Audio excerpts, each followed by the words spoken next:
one of the things that Chris Christie wanted to make sure in his press conference was Chris Christie does not think that he is a bully. He doesn't like that he's being characterized as a bully because of this instance of political vengeance. Let's go back to yesterday in his press conference where he addresses that particular accusation. Kelly, politics ain't beanbag. Okay, and everybody in the country who engages in politics knows that. On the other hand, that's very, very different than saying that, someone's a bully. Now, that has always made some people, as you know, uneasy. Some people like that style, some people don't. And I've always said, I think you asked me a question after the election, are you willing to change your style in order to appeal to a broader audience? And I think I said no. Because I am who I am, but I am not a bully. Okay, so is his style that of a bully? Let's roll some of Chris Christie's greatest hits. If what you want to do is put on a show and giggle every time I talk, well then I have no interest in answering your question. And let me tell you something. After you graduate from law school, you conduct yourself like that in the courtroom, your rear end's going to get thrown in jail, idiot. Tom, you must be the thinnest skinned guy in America. Because you think that's a confrontational tone, then, you should really see me when I'm pissed. Hey, Gail, you know what? First off, it's none of your business. This is just another hack who wants 5 minutes on TV. And it's completely irresponsible.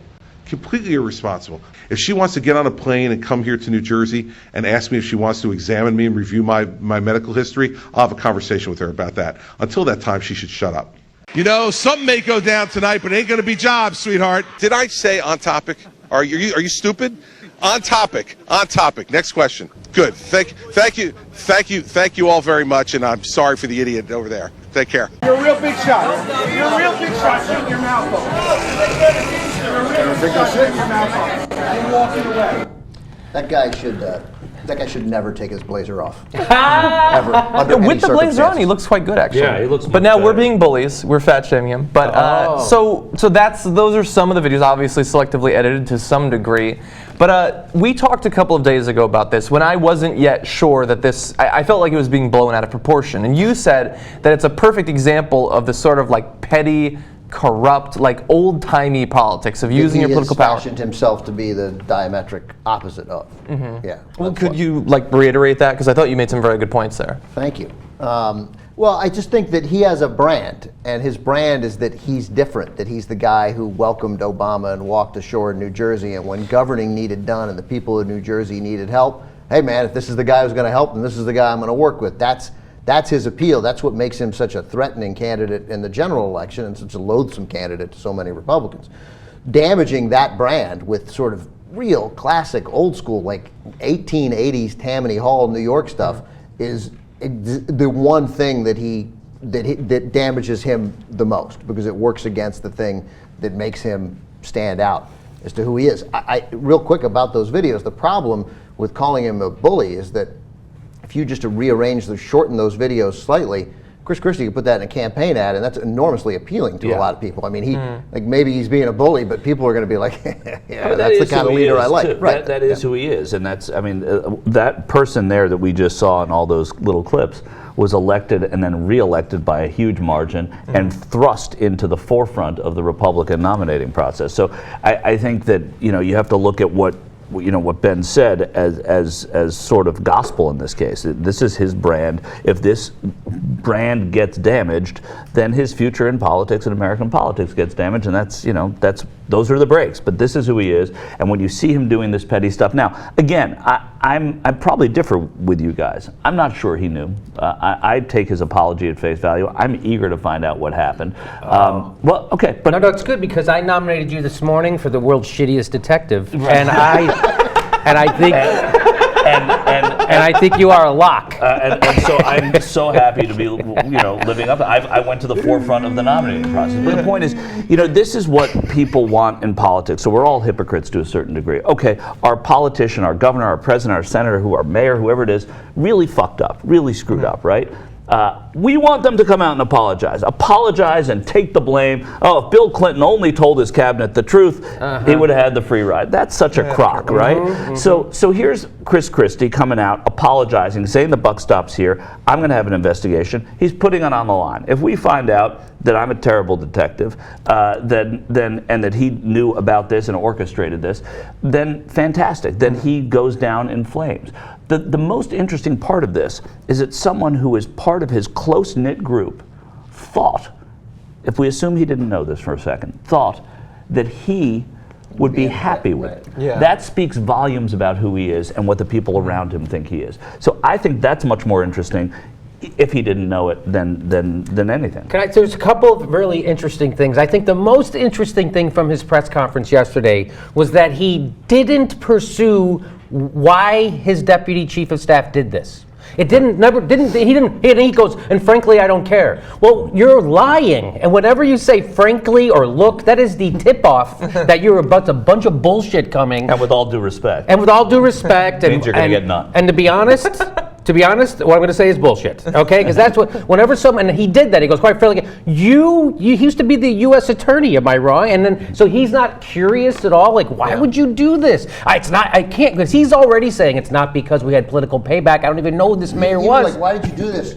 Whose idea was this? Yes. How did this start? How did this, because the whole Whose thing was, dumb idea was this? She sends that email, time to start some traffic problems. The other guy goes, okay. So this was already a plan that was hatched. And because he had met with the Port Authority a week before. So, and she said the Port Authority is going to be friendly to this idea. So something happened in that meeting with the governor and the Port Authority that I think that's where the meat of this story is going to be. The governor Christie had met with the Port Authority a week before. And then afterwards you see these emails saying, well, the Port Authority is essentially on board with this. I don't remember what the quote was.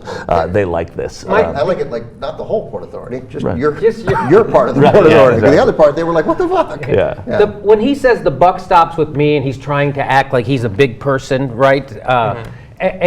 He's not exactly going, the buck stops with me, and the way I'm going to show it is by firing a bunch of other people, and I'm going to retain my job. That's how the buck stops with me. He's thrown everybody under the bus except himself. He's the person we should all feel sorry for because he had his heart broken because his deputy chief and his campaign manager lied to him. His heart is broken. Not one word about the people of Fort Lee, by the way. Not one word at that press conference that I saw that he said anything about feeling badly about that 91-year-old woman who had to die, or the kids who were first day of school, they're sitting on a bridge for 4 hours. And not a word about those kids. In the first 7 minutes of the fourth hour, I think Christie said something But about here's the thing is it's like that's something that an enemy of your state would do. Not somebody who's in charge of protecting your state. Talk about cutting off your nose to spite your face. I'm going to screw up the busiest bridge in the world that happens to be in my state. I'm going to screw up my state. For what purpose, we still don't know. And Chris Christie, former U.S. attorney, incurious about it. Doesn't even want to know. So really fast, we covered yesterday on the show, Lawrence O'Donnell, his prediction is that once we know the woman's name, the 91-year-old woman, once we know her name, once we have a picture of her, then at the very least Republicans running against him are going to use that against him. And he specifically says that it'll be Chris Christie's Willie Horton ad when they start rolling that in all the ads. And Rand Paul did come out, I don't believe we have that video, but Rand Paul did come out attacking Chris Christie, saying, man, I hate being in traffic. And so they seem to be gearing up. Like, I don't know that this will have that kind of legs. If the court case happens, then it's much more possible. But do you think that this will be capable of doing significant harm in more than a year's time? Definitely capable. Yeah. And if so, do you think that it will be traced back to the woman's death? I think that's there are a whole number of things. You know, there was stuff redacted in those emails. So we need to see, somebody needs to see the unredacted emails, and then there's going to be a lawsuit and a federal investigation. So I don't know, maybe not. Maybe Michael's, if it turns out he didn't know and what he lied about was the traffic study. No, but I'm happy. Even if he didn't know, he's still screwed because everybody around you are these horrible people that you consider family. Here's the thing. These people are also paid. Unfortunately, in politics, to insulate. They're to keep things away from the head honcho. That happens all the time. It happened to George H.W. Bush with Iran-Contra. They didn't tell him, supposedly. I don't believe that, though, because, and former President Bush didn't address that. But supposedly he didn't know about it because the reason he didn't know is because they didn't want him to know because they knew he'd be running for president. So that's another story entirely. But these people are kept insulated. But it's more than that. I mean, it's the idea that this guy could run for president and have to face this charge is different than so many other charges because it's so simple. Right. It's so easily understood what happened there, and it's so distasteful because you don't have to be an expert. You don't have to follow money and know about whitewater land deals and things like that. It's right there in front of you. He closed some lanes, some people, a woman died, boom, that's it.